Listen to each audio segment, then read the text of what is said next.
Another day has started, which means I'm one day closer to the end of all this. At 15:29, three of us joking and laughing as the war of terror is fought outside of our base. Smiles and laughter quickly turn into something unfamiliar. Over the net, I hear, "There's a bird going down, there's a bird going down." Two Cobras flying low. One was shot down with an RPG from the north. The tension in the room skyrocketed as India Company 3-3 has just taken the first big blow in this war of ours. After that, the hours were a blur. I couldn't focus. My mind was on the fact that two families were going to be told their fathers, husbands, sons were shot down in the Helmand province. I just cried my first tears of this war.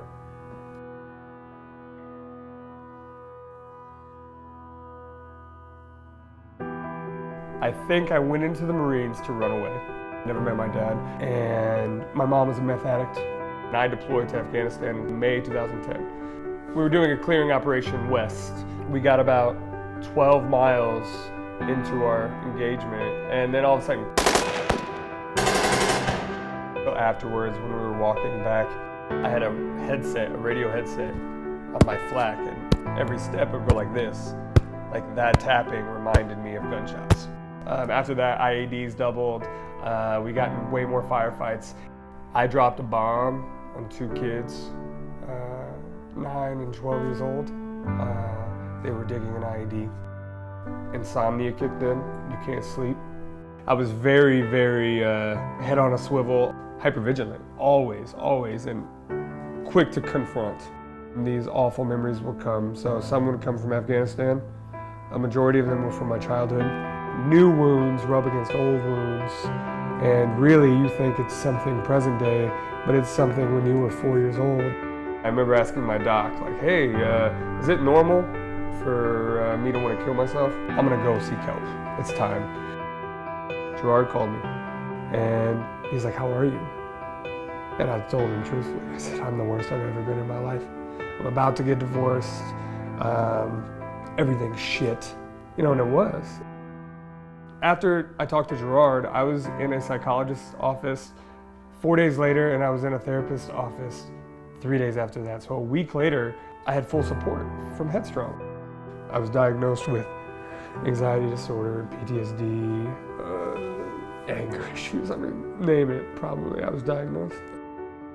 I moved to Chicago, and me and my wife decided to get back together, thank God. And I reached out to Gerard, and I asked him, I was like, "Is there any therapist here?"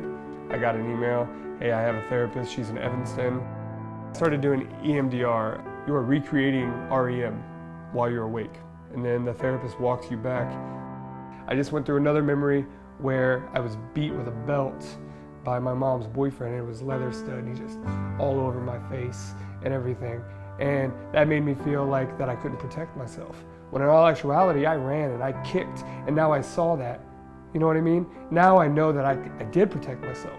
And I'm changing these things inside of myself, and it's such a freeing experience. It's like chains are falling off one at a time.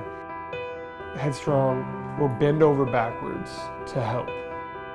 If you reach out, they're going to reach out, and they're not going to let go.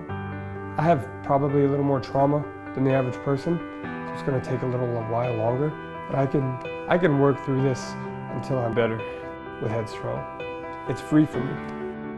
I would say to my brothers and my sisters, you can get better. It's scary, but I'm telling you, it's scarier to live your life not knowing yourself. Thank you, Gerard. Thank you, Headstrong. He probably saved my life. He did, no doubt. No doubt.